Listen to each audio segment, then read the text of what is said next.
શ્રી વલ્લભાધીશ કી જય. શ્રી મહાપ્રભુજી આસુર વ્યામો લીલા કરવાના હતા તે પહેલાં આપે સંન્યાસ ગ્રહણ કર્યો છે અને આપના પરિવાર, આપના બંને બાળકો અને નિજ સેવકો શ્રી મહાપ્રભુજી પાસે પધારીને પૂછ્યું કે અબ હમારો કર્તવ્ય કહા.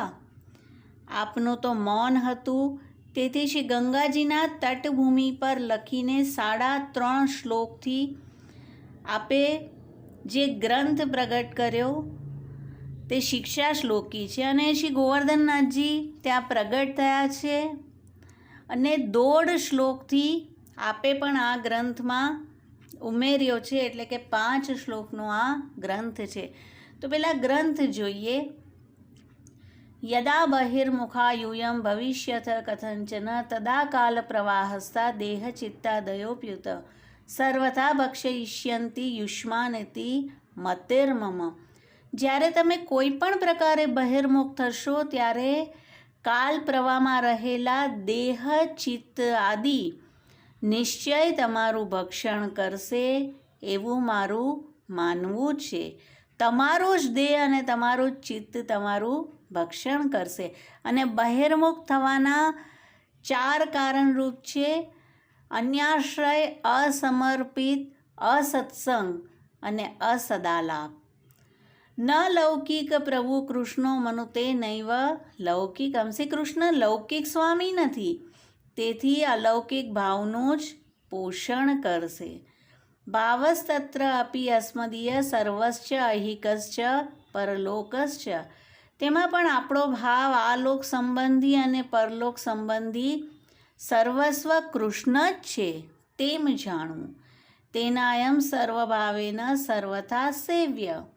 તેથી આ કૃષ્ણ સર્વભાવથી સર્વ પ્રકારથી સેવા કરવા યોગ્ય છે. સ એવ ગોપીશો વિદાસ્યખિલં હિતઃ. તે જ ગોપીશ આપણું બધું નિશ્ચય સિદ્ધ કરશે. અહીંયા સુધી શ્રી વલ્લભે કહ્યું છે અને આગળ હવે શ્રી ગોવર્ધનનાથજી કહી રહ્યા છે. મયી ચેદસ્તિ વિશ્વાસ શ્રી ગોપીજન વલ્લભે તદા કૃતાર્થા યુયમ હિ શોચનીયમ ન કરહેચિત. મુક્તિર્હિત્વા અન્યથા રૂપમ સ્વરૂપેણ વ્યવસ્થિતિ. શ્રી ગોપીજન વલ્લભ, મારામાં યદિ વિશ્વાસ છે તો તમે કૃતાર્થ છો, શોચ ન કરો. અન્યથા રૂપનો ત્યાગ કરી સ્વરૂપમાં સ્થિત થવું તે જ મુક્તિ છે.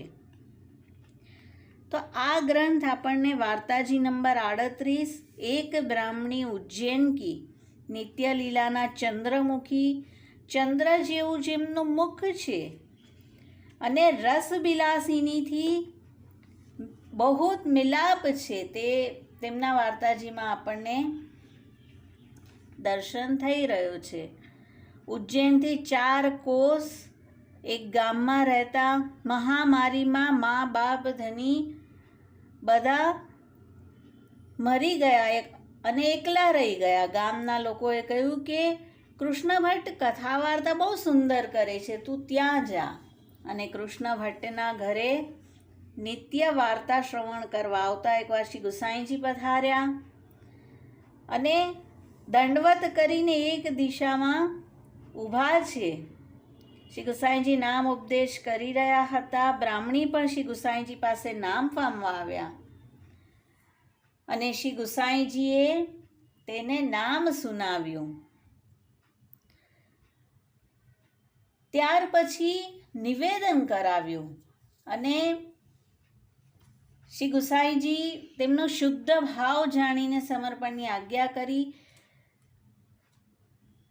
તો આ બાઈને જ્યારે કૃષ્ણ ભટ્ટનો સંગ થયો ત્યારે ભગવદ ભાવ સંપન્ન થયા છે અને તેના માથે શ્રીનાથજીનો વાઘો પધરાવી આપ્યો શ્રી ગુસાઈજીએ. કૃષ્ણ ભટ્ટે આ વાઘાને શ્રી ગોવર્ધનનાથજીનું સ્વરૂપ કરી દીધો અને આછી ભાંતિથી સેવા કરી રહ્યા છે. આપણા ગ્રંથનું છે તેનાયમ સર્વભાવેન સર્વથા સેવ્ય.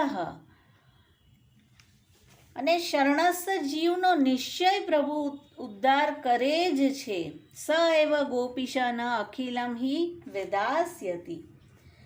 તો બાઈ અતિ પ્રીતિથી શ્રીનાથજીની સેવા કરતા, શ્રીનાથજી સાનુભાવતા જણાવતા, મન લગાવી સેવા કરતા, શ્રીનાથજી પ્રત્યક્ષ વાતો કરતા, જે જોઈએ તે માગી લેતા, બહોત અનુભવ જણાવતા. અને બાઈ અતિ રુચિથી સેવા કરતી. અને જ્યારે શ્રીજી કંઈ વસ્તુ માંગે અને ઘરમાં ન હોય તો ગામમાં જઈ ઉજ્જૈન જઈને તે વસ્તુ લાવે અને વિનંતી કરતી, મહારાજ અમુકી વસ્તુ લીજીએ. શ્રીનાથજી અતિ આનંદથી વસ્તુ લેતા. લૌકિકમ ન મનુતે, શ્રી કૃષ્ણ અલૌકિક ભાવનું પોષણ કરે છે. કેટલાક વર્ષ સેવા કરી કૃષ્ણ ભટ્ટથી મિલાપ રાખતા. અને ક્યારેક કૃષ્ણ ભટ્ટના સેવે શ્રી ઠાકોરજીને કંઈ જોઈતું તો બાઈ પાસે માંગતા, અને બાઈ તે વસ્તુ લાવીને કૃષ્ણ ભટ્ટને સોંપી અને પોતાના ઠાકોરજીની સેવા કરતા. અને આમાં આવશે તત્રાપી અસ્મદીય ભાવ ઐહિકે ચ પરલોકે ચ સર્વસ્વમ ચ સજ્ઞેયમ. આપણે તો આપણા સેવ્ય સ્વરૂપની સેવા કરવાની છે. આપણું આલોક અને પરલોકનું તો તે જ સર્વસ્વ છે. પણ નિહાલચંદ ભાઈ હંમેશા બાઈને કહેતા, બાई तू सावधान रहियो, तू श्री गोसाई जी की कृपा ते वस्तु बड़ी पाई है, तासु श्री ठाकुर जी की सेवा सावधानी से करियो. અને બાई निहालचंद भाई की बात शिक्षा करी मानती, ठाकुर जी की सेवा रुचि सो करती. કૃષ્ણ લૌકિક પ્રભુ ન, લૌકિક પ્રભુ નથી આપણા, અને માટે સાવધ પણ રહેતા. અને ક્યારેક નિહાલચંદભાઈ કૃષ્ણ ભટ્ટને કહેતા, ભટ્ટજી બાઈને વસ્તુ બડી પાઈ હૈ, પાત્ર ઓછો હૈ, ઠહેરાય તબ જાનીએ. એમ કરતા તે ગામમાં એક સાક્ત ભૂમિ ભરવા માટે, એટલે કે ભૂમિ માપવા માટે આવ્યો. અને બાઈ બેઠા ચાવર બીની રહ્યા છે. સાક્તએ જોઈ અને કહે છે, બાઈ તું એસે સુંદર ચાવર કોણ કે કાજ્યા ભાતી બીનત હૈ. અને બાઈ કહે છે, મેરે ઘર મેં શ્રી ઠાકુરજી કી સેવા હૈ. અને અહીંયા બહિર્મુખ થવાનું ફેક્ટર આવ્યું, અસમર્પિત. શ્રી ઠાકોરજી ને સુંદર ચાવરનું સમર્પણ થાય તે પહેલાં જ સાક્તએ તે જોઈ અને સુંદરતા કીધી, મીન્સ કે હવે અર્ધભુક્ત થઈ ગયું. પછી તે કહે છે, મને તારા ઠાકોરજીની દર્શન કરાવીશ. તેણે દર્શન કરાવ્યા અને બાઈની ભૂમિ થોડી ઓછી ભરી. અને સાક્તએ કહ્યું, બાઈ મેં તેરી ભૂમિ જાની, ઇતનો તો કો એહસાન કર્યો હું. ત્યારે તે બાઈએ સાક્તને કહ્યું, પૂત તે મોકો જીવાય. તદા કાલ પ્રવાહસ્તા દેહ ચિત્ત આદિ.